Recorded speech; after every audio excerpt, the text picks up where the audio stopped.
Dr. Helen Martinez stood at the observation deck of the New Horizon research vessel, watching the stars drift by in the endless black of space. The year was 2387, and humanity had been part of the Galactic Council for over a century, but she still felt like they were the new kids trying to fit in with the older, more powerful species. The communication console behind her buzzed with an incoming priority message that would change everything she thought she knew about their place in the galaxy.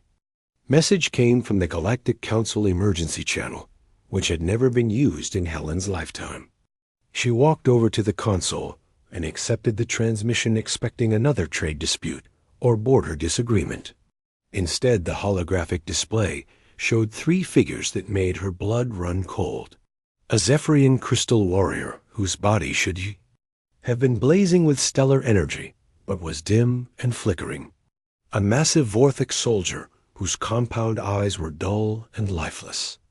A Kernith hunter whose form kept shifting between shapes, as if it could not decide what it wanted to be. These were the apex predators of the galaxy. The Zephyrians who fed on the energy of stars themselves and could burn through ship hulls with their bare hands. The Vorthic, whose hive mind controlled entire sectors and whose soldiers could tear apart battlenecks. The Kernith, who hunted in the void between stars and could become anything they touched. For 300 years, these species had been the undisputed rulers of their domains, hunting lesser species for sport and food. The Zephyrian spoke first, its voice crackling like dying embers. "We are dying, and your human medicine may be our only hope." The words were simple, but they hit Helen like a physical blow. These beings who had hunted humans for entertainment were asking for help. The Vorthic soldier added its voice, which sounded like grinding metal. "Our warriors lose the will to fight, and then the will to live." The Kernith hunter's form solidified into something almost human as it spoke. "We have tried everything our science can offer, but the condition spreads." Helen's hands shook as she recorded the message and sent it directly to Captain Jake Sullivan. Jake had fought in the border wars 20 years ago, when these same species had raided human colonies for fun. He had lost friends to Kernith shapeshifters and had seen entire settlements burned by Zephyrian crystal warriors. She knew this request would not sit well with him. Jake arrived at the communication center, within minutes, his weathered face showing the skepticism she had expected. "These are the same beings who hunted our children for sport, Helen, and now they want our help." His voice was hard, but she could see something else in his eyes. Jake had always been a soldier, but he was also a good man who understood that sometimes enemies needed to become allies. The emergency session of the Galactic Council was called within hours. Representatives from dozens of species gathered in the virtual meeting space, while Helen and Jake attended from the New Horizon. The three apex predator species presented their case with a desperation that shocked everyone present. The condition they called the Hollow was spreading through their military castes like a plague, but it was not a disease that could be cured with medicine. The Hollow stripped these apex predators of everything that made them what they were. Zephyrian warriors would dim until their crystal bodies became transparent and brittle. Vorthic soldiers would abandon their hives and wander alone until they simply stopped moving. Kernith hunters would lose their ability to shift form and become trapped in shapes that felt foreign to them. Within weeks of the onset, they would lose all will to live. Dr. Martinez listened as the three species described their failed attempts to find a cure. They had tried gene therapy and neural reconstruction, and even complete consciousness transfer, but nothing worked. The condition seemed to attack something deeper than biology, something that touched the very core of what these beings were. Several other species offered their assistance, but the apex predators had already tried their methods.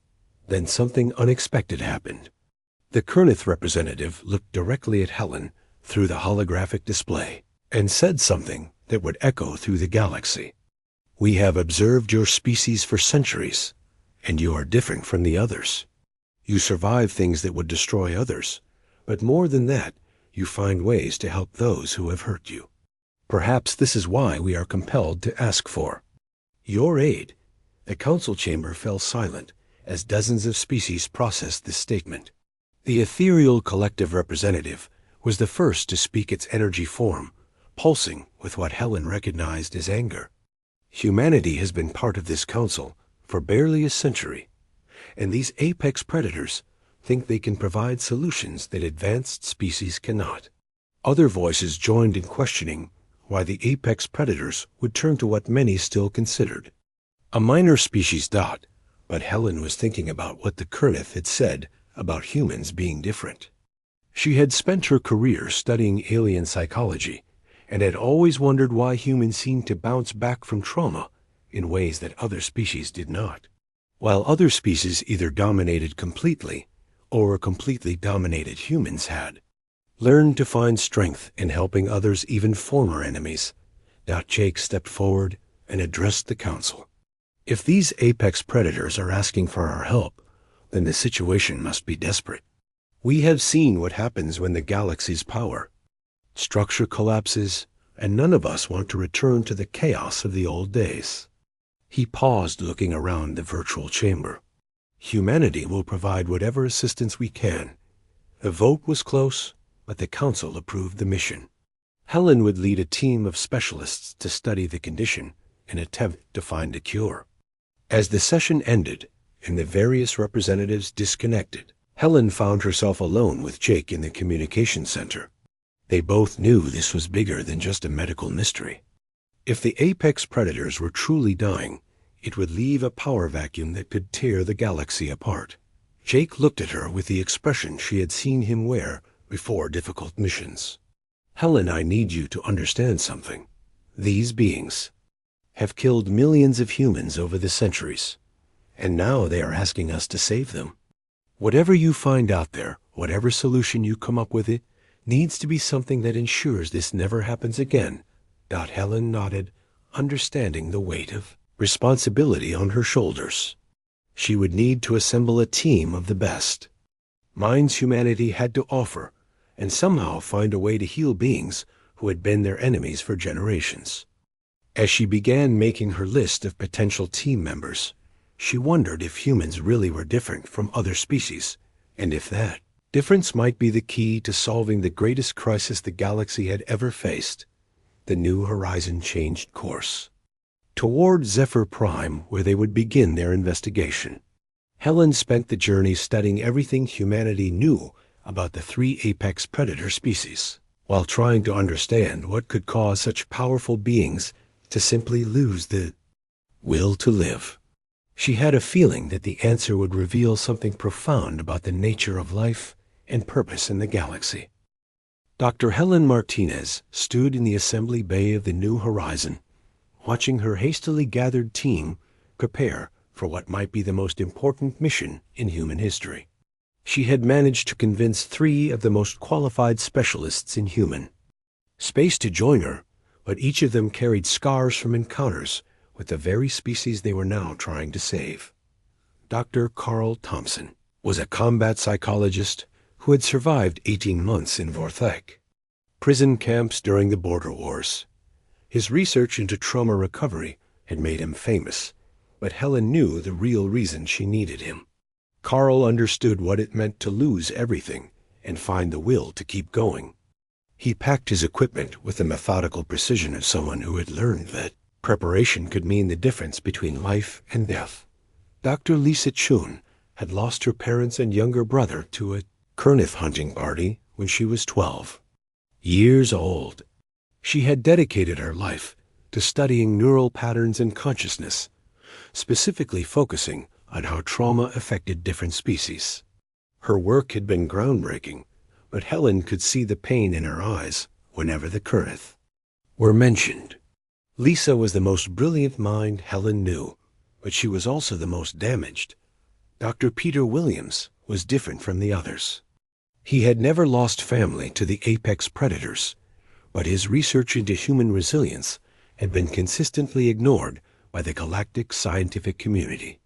Other species considered his work primitive and uninteresting, but Helen had read his papers and recognized something important. Peter had identified biochemical processes in humans that seemed to activate specifically when they were helping others recover from trauma. The journey to Zephyr Prime took 3 days, and Helen used the time to study the limited information they had about the Hollow. The condition had first appeared 6 months ago in the Zephyrian military caste and had spread to the Vorthik and Kernith within weeks. The symptoms were consistent across all 3 species, but the underlying cause remained a mystery. When they arrived at Zephyr Prime, Helen was struck by how different the planet looked from the intelligence reports. The crystal cities that should have been blazing with stellar energy were dim and flickering. Zephyrian warriors, who should have been patrolling the streets, were huddled in groups looking lost and confused. The entire planet felt like it was dying. Commander Silas met them at the landing platform, and Helen had to suppress a gasp when she saw him. The Zephyrian warrior who had once been powerful enough to crack a moon was now barely glowing with life force. His crystalline body was transparent in places, and his movements were slow and uncertain. When he spoke, his voice was barely above a whisper. "We welcome you to our world, though we fear you will find little to heal here." Commander Silas led them through the city, and Helen noticed that the other Zephyrians they passed looked at the human team with a mixture of hope and desperation. These beings who had once considered humans to be nothing more than interesting prey now saw them as potential saviors. The medical facility they were given was state-of-the-art, but Helen could see that the Zephyrian doctors were as baffled as everyone else. They had tried every treatment known to their science, but the Hollow continued to spread. Carl immediately began interviewing affected warriors, while Lisa set up neural monitoring equipment. Peter started collecting biological samples, though he had to be careful since Zephyrian physiology was based on living crystal rather than organic tissue. Within hours of beginning their investigation, Helen started to notice patterns that the Zephyrian doctors had missed. The affected warriors all shared certain behavioral traits that reminded her of something she had seen before. They moved without purpose and spoke in flat, emotionless tones.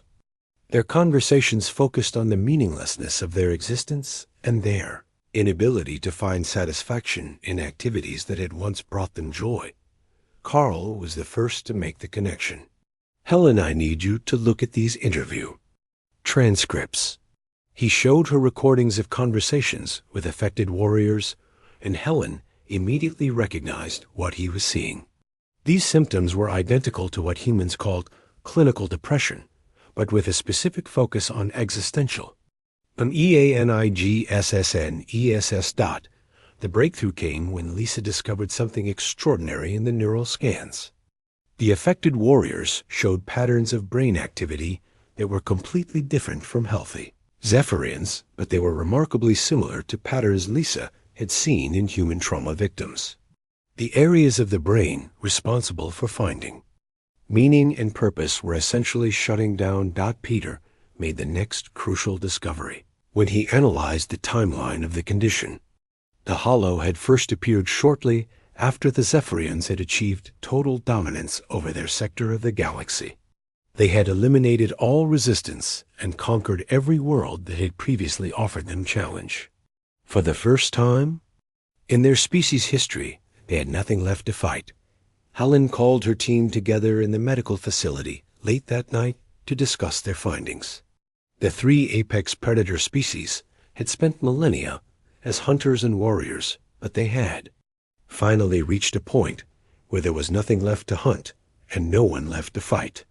They had achieved total victory, and in doing so, had eliminated the very thing that gave their lives meaning. Carl leaned back in his chair and shook his head. "It's like soldiers who come home from war and cannot adjust to civilian life, except these beings have been at war for thousands of years, and now the war is over.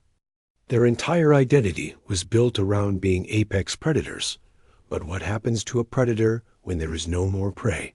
Lisa added her perspective from the neural data. The brain patterns show that these beings derive satisfaction from the act of hunting and fighting, but when those activities are removed, they literally cannot find reasons to continue existing. Their neural pathways are so specialized for predation that they cannot adapt any other form of existence. Peter had been quiet during the discussion, but now he spoke up with excitement in his voice. I think I know why they came to us for help. Every other species in the galaxy either dominates or is dominated, but humans have learned to find purpose in something else entirely. We find meaning in healing and helping and building, rather than just destroying. Helen felt pieces of the puzzle clicking into place.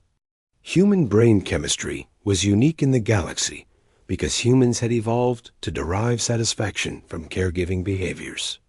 When humans helped others recover from trauma, it triggered the release of chemicals that made them feel fulfilled and purposeful. This was why humans could bounce back from devastating losses, and why they kept trying to help even former enemies. The next morning, Helen requested a meeting with Commander Silas and the other Zephyrian leaders. She explained their preliminary findings and watched as understanding dawned in their dim crystal eyes. The apex predators had essentially become victims of their own success. They had eliminated all challenges, and in doing so had eliminated their reason for existence. Commander Silas listened to their explanation with growing interest.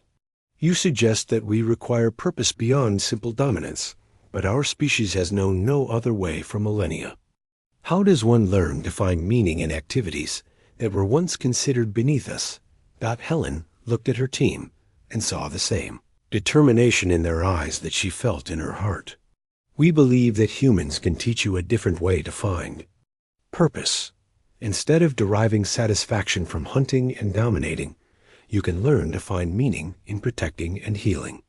The same strength that made you apex predators can be redirected toward helping others rather than harming them.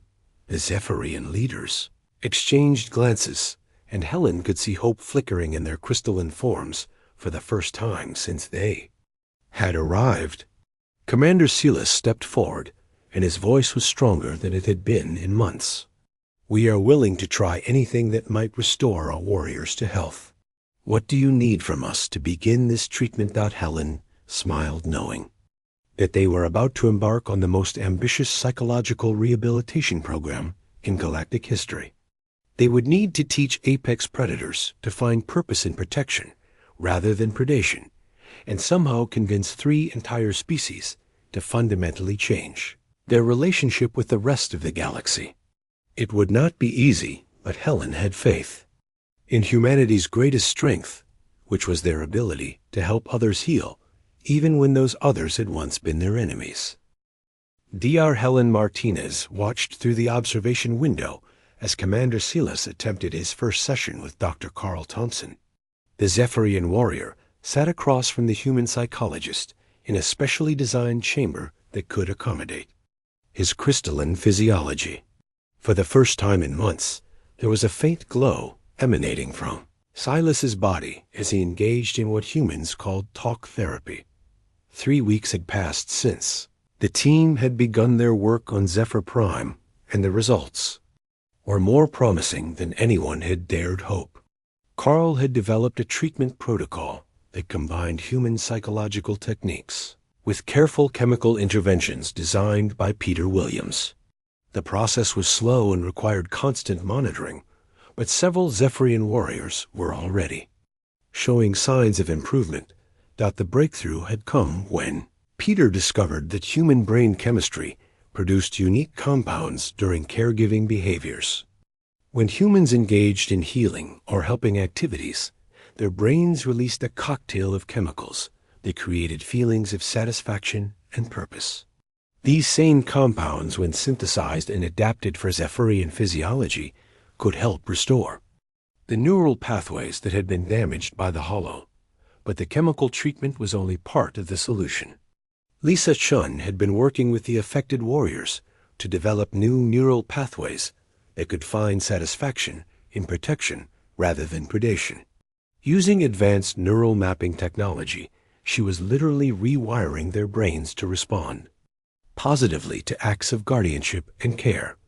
The work was exhausting and emotionally draining for the human team. Carl spent hours each day listening to warriors describe the emptiness they felt when their purpose was taken away. Lisa worked with patients whose minds had been shaped by millennia of hunting instincts that now needed to be redirected toward helping others. Peter struggled to adapt human biochemistry to three completely different alien HFY Sciologis. Helen coordinated the efforts while also managing the growing political pressure from the Galactic Council. Not everyone was happy with humanity's involvement in the crisis. The Ethereal Collective had been particularly vocal in their objections, claiming that the apex predators should be allowed to fade away naturally rather than being artificially restored to power. The resistance to their work had intensified when news of their progress reached the broader galaxy. Several species that had suffered under apex predator rule were demanding that the healing program be stopped.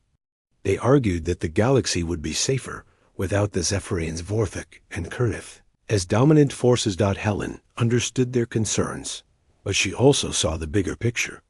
The apex predators had maintained galactic stability for centuries through their dominance.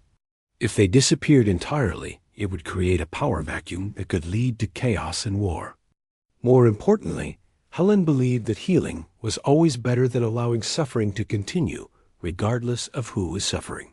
The real test came when Commander Silas volunteered for an experimental procedure that would accelerate his neural rewiring. Lisa had developed a technique that could compress months of therapy into hours, but it was dangerous and had never been tested on a living subject. Silas insisted on being the first to try it despite the risks. Helen watched nervously as Lisa connected Silas to the neural interface and began the procedure. The Zephyrian warrior's crystal body flickered and pulsed as his brain patterns were analyzed and modified in real time. For several terrifying minutes, his life signs became erratic, and Helen thought they might lose him. Then something remarkable happened. Silas's body began to glow brighter than it had in months, but the light was different somehow. Where his previous radiance had been harsh and aggressive, this new glow was warm and protective. When he opened his eyes, Helen saw something she had never seen in a Zephyrian warrior before. Compassion. The first word Silas spoke after the procedure changed everything. I understand now what you have been trying to teach us. True strength does not come from the ability to destroy, but from the wisdom to know when not to use that power. We have been thinking about purpose all wrong. Over the following days, Silas worked with the human team to develop training protocols that could be used with other affected warriors. The process involved not just rewiring their brains, but also teaching them entirely new ways of thinking about their role in the galaxy. Instead of seeing themselves as apex predators, they learned to see themselves as protectors and guardians. The transformation was remarkable to witness. Warriors who had once derived satisfaction from hunting weaker species now found purpose in defending them. Soldiers who had conquered for the sake of conquest now worked to help rebuild the worlds they had once destroyed. The change was not just behavioral, but fundamental, affecting how they saw themselves and their place in the universe. Captain Jake Sullivan arrived to observe the progress, and Helen could see the amazement in his eyes as he watched former enemies working alongside human medical staff. Jake had been skeptical of the entire program, but even he had to admit that the results were extraordinary. These beings who had once been his enemies were becoming something entirely new. The success on Zephyr Prime led to requests from the other two apex predator species. The Vorthik Queen Mother personally invited the team to their hive world, while the Kernith Collective offered to provide test subjects for the experimental treatments. Helen realized that they were about to undertake the largest psychological rehabilitation program in galactic history, But the work was not without its challenges. The ethereal collective continued to oppose their efforts and had begun organizing other species to resist what they called the corruption of the natural order. Several attempts had been made to sabotage their research, and Helen knew that the opposition was growing stronger. Peter Williams made another crucial discovery when he analyzed the biochemical differences between humans and other species. Human brain chemistry was unique, not just in its ability to derive satisfaction from helping others, but in its capacity to find meaning in struggle itself. Other species either sought to avoid conflict or to dominate through it, but humans had learned to find purpose in the challenge of overcoming obstacles. This discovery led to a new understanding of why the apex predators had developed the hollow. They had eliminated all meaningful challenges from their existence, and in doing so, had removed the very thing that gave their lives purpose. The human approach to healing focused on helping them find new challenges that were constructive rather than destructive. Lisa Chun worked with Silas to develop training exercises that would challenge the recovering warriors in positive ways. Instead of hunting prey, they learned to track and rescue lost travelers. Instead of conquering territory, they competed to see who could provide the most effective disaster relief. The same skills that had made them apex predators were being redirected toward helping rather than harming. The transformation was not easy for any of the warriors involved. Thousands of years of evolutionary programming had to be overcome and replaced with entirely new patterns of thought and behavior. Many of the subjects experienced setbacks and required multiple treatment sessions, but the overall progress was undeniable. Helen began to see that what they were doing was more than just treating a medical condition. They were fundamentally changing the power structure of the galaxy by teaching its most dangerous predators to find purpose in protection rather than predation. The implications were staggering, and she knew that the resistance to their work would only grow stronger. The breakthrough moment came when Silas volunteered to participate in a joint human Zephyrian relief mission to a colony world that had been devastated by natural disasters. Helen watched through the communication system as the former apex predator worked alongside human volunteers to rescue survivors and rebuild damaged infrastructure. The sight of a crystal warrior gently lifting a frightened child to safety while his body glowed with protective warmth was broadcast across the galaxy. For the first time in centuries, the apex predators were being seen as healers rather than destroyers. The response was immediate and polarizing, with some species expressing hope while others demanded an immediate end to the program. Helen knew that they had reached a turning point. A healing program had proven that the apex predators could be transformed, but it had also created enemies who would stop at nothing to prevent that transformation. The real test would come when they tried to expand the program to the other two species, and Helen suspected that the opposition would not remain peaceful much longer. As she prepared for the next phase of their work, Helen reflected on what they had learned about the human difference.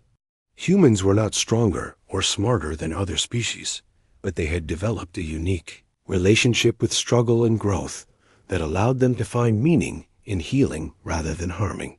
This difference might be the key to transforming the entire galaxy, but first, it would have to survive the backlash from those who preferred the old ways. The explosion that destroyed the research station on Kurtith Space took Dr. Carl Thompson and 47 patients with it. Dr. Helen Martinez watched the distant fireball through the viewport of the rescue ship while trying to process the reality that her closest friend and colleague was gone. The attack had been perfectly coordinated, hitting the station just as Carl was conducting a breakthrough session with a group of recovering Kurtith hunters. The Natural Order Coalition had finally moved beyond political opposition to direct action. The ethereal collective had convinced 12 other species that humanity's healing program represented a threat to the fundamental structure of the galaxy. They argued that apex predators should remain apex predators, and that any attempt to change their nature was an act of cosmic arrogance that would upset the balance of power. Helen had received intelligence, warnings about potential attacks, but she had underestimated the determination of their enemies. The Coalition had spent months infiltrating the research facilities and gathering information about the program. The attack on the Kernith station was just the beginning of a campaign designed to eliminate the healing program entirely. Captain Jake Sullivan coordinated the evacuation of the remaining research sites while Helen and her surviving team members regrouped on the new horizon. Lisa Chun had been on the station when it exploded, but had survived because she was in the shielded medical bay. Her injuries were severe, but she refused to be evacuated, insisting that the work was too important to abandon.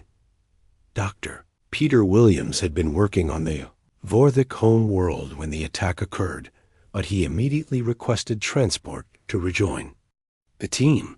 The loss of Carl had hit him particularly hard because they had developed a close friendship during their months of working together. Peter blamed himself for not being there to help with the evacuation. The survivors of the Kernith station included several partially healed hunters who had been undergoing treatment when the attack occurred.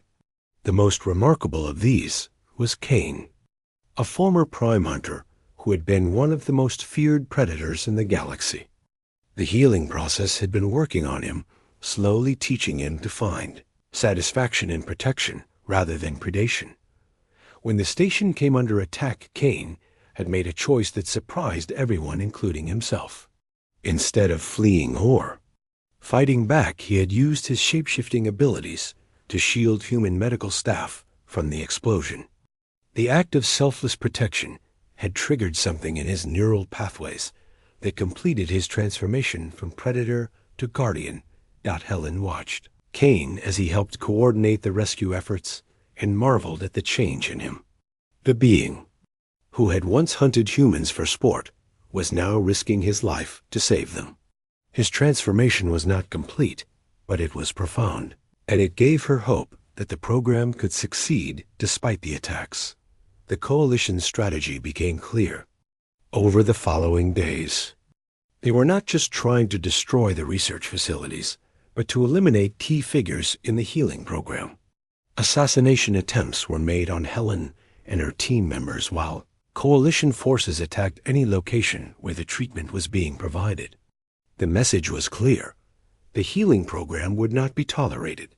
Commander Silas had been leading a group of recovering Zephyrian warriors in disaster relief work when news of the attack reached him.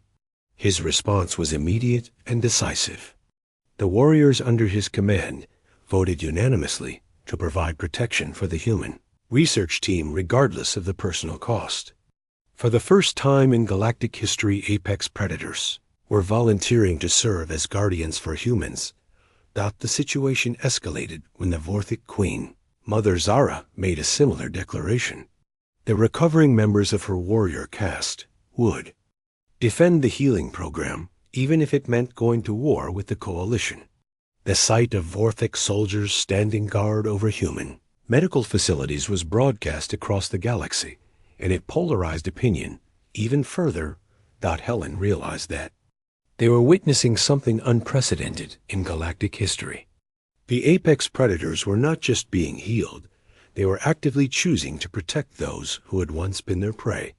The transformation was more complete than anyone had imagined, and it was happening faster than the Coalition had anticipated. But the Coalition had resources and determination that matched their desperation. The Ethereal Collective had convinced several major species that the healing program represented an existential threat to the current order. They argued that if the apex predators became protectors rather than predators, it would fundamentally alter the power structure of the galaxy. The attacks intensified and became more sophisticated. Coalition forces began targeting not just the research facilities, but also the worlds where recovered apex predators were providing protection and aid. The message was clear. Any species that accepted help from the transformed predators would Be punished. Helen found herself in the position of coordinating not just a medical program, but a defensive war effort. The recovering apex predators had become her most dedicated allies, but they were still outnumbered by the coalition forces. She needed to find a way to protect the program while also continuing the healing work. The breakthrough came when Lisa Chun, despite her injuries, developed a new treatment protocol that could be administered remotely. Instead of requiring the patients to come to research facilities, the healing process could be conducted through secure communication links. This made it much harder for the coalition to target the treatment sites. Peter Williams worked with the recovered apex predators to establish hidden treatment centers throughout the galaxy. The former predators used their knowledge of coalition tactics to create secure locations where the healing work could continue. It was a remarkable role reversal, with apex predators using their skills to protect human medical staff. The war was not just being fought with weapons, but with ideas and images. The coalition broadcast propaganda showing apex predators as dangerous threats that needed to be contained, while Helen's team shared recordings of transformed warriors saving lives and providing aid to disaster victims. The galaxy was being forced to choose between fear and hope. The most powerful moment came when Commander Silas was captured during a coalition raid on a refugee camp. Instead of trying to escape or fight back, he used his remaining energy to create a protective barrier around the human children in the camp. The image of a crystal warrior sacrificing himself to protect human youngsters was broadcast across the galaxy, and it changed everything. Public opinion began to shift as more species saw the reality of what the apex predators had become. The beings who had once been their greatest fears were now their most dedicated protectors. The coalition's argument that the healing program was dangerous began to lose credibility as evidence mounted that the transformed predators were actually making the galaxy safer. But the coalition was not ready to give up. They began planning what they called the final solution, a coordinated assault on Earth itself, designed to eliminate humanity's influence once and for all. The ethereal collective had convinced its allies that the only way to stop the healing program was to destroy its source. Helen received intelligence about the planned attack just hours before it was scheduled to begin. The coalition had assembled the largest fleet in galactic history, and they were preparing to strike at the heart of human space. The recovering apex predators immediately volunteered to help defend Earth, but Helen knew they would be outnumbered and outgunned. The defense of Earth would require more than just military might. It would require the apex predators to demonstrate that their transformation was complete and that they could fight not just for dominance, but for principle. The galaxy was about to witness a battle that would determine whether healing or hatred would shape the future. As the coalition fleet approached Earth, Helen reflected on how far they had come. The apex predators, who had once been humanity's greatest enemies, were now preparing to die defending human space. The transformation was complete, but the real test was just beginning. The final battle would determine not just the fate of the healing program, but the future of the galaxy itself. Helen knew that they had changed something fundamental about the nature of power and purpose, but they would need to survive the next few hours to see if that change could take root. The apex predators had learned to find meaning in protection rather than predation, and now they would have the chance to prove it. The coalition fleet emerged from hyperspace at the edge of Earth's solar system, like a dark storm cloud blotting out the stars. Dr. Helen Martinez watched from the bridge of the New Horizon as hundreds of ships took position around humanity's home world.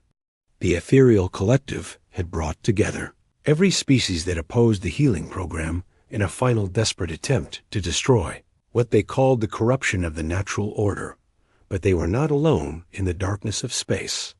Commander Silas had somehow survived his capture and had brought every recovered Zephyrian warrior in the galaxy to defend Earth. Their crystal bodies blazed with protective light as they formed defensive formations around the human fleet.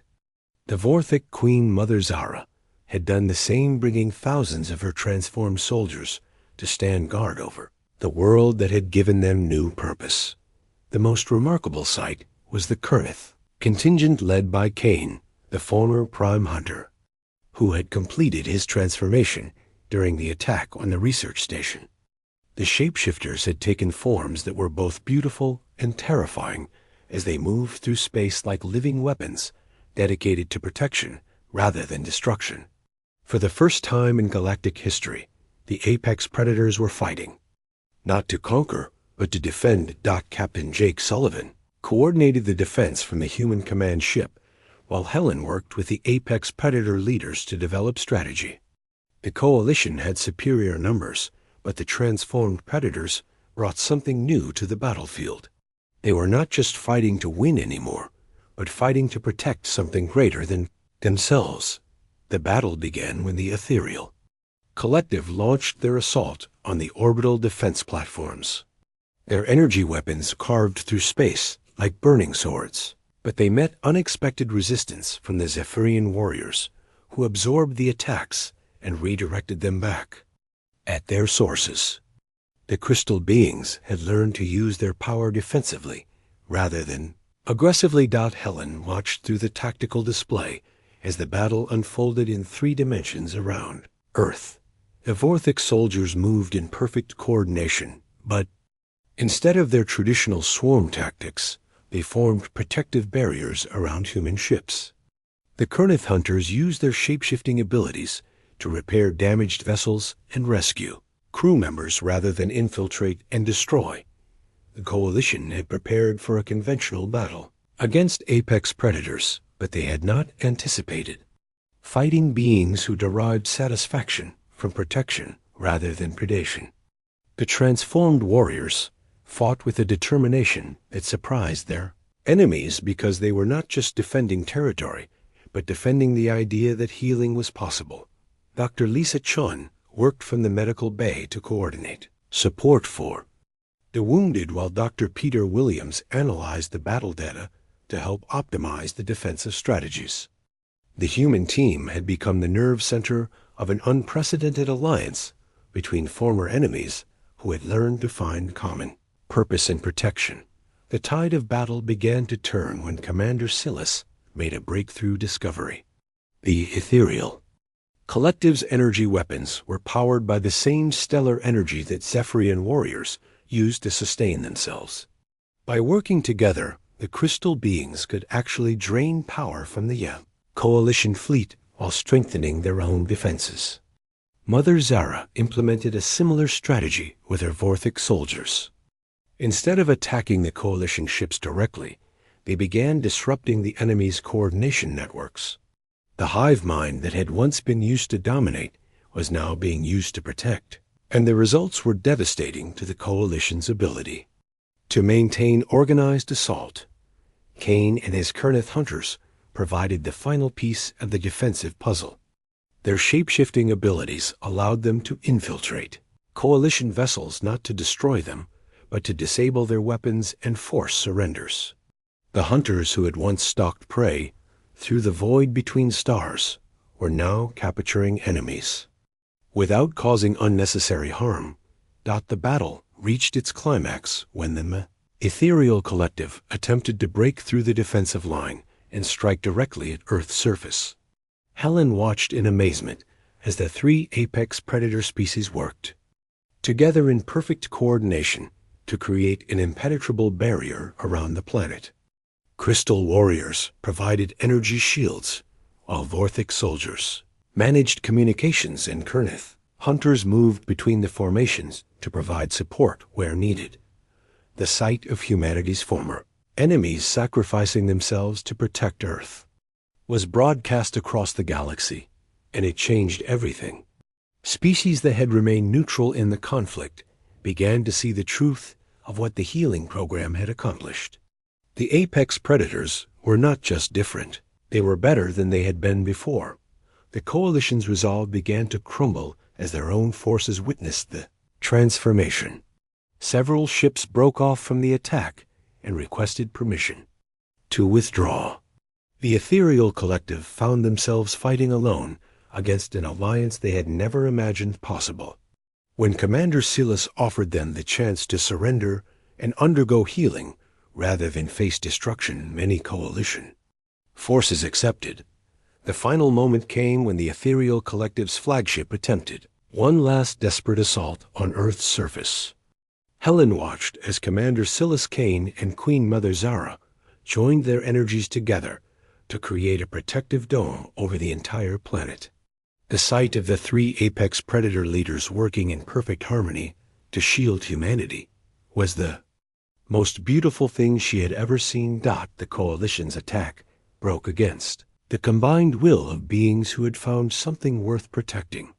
The ethereal collective's weapons simply could not penetrate the barrier created by warriors who fought not for conquest, but for the principle that healing was always better than harming. The flagship's final shot was absorbed and redirected harmlessly into space. In the aftermath of the battle, Helen found herself standing in the Galactic Council chamber, addressing representatives from across the galaxy.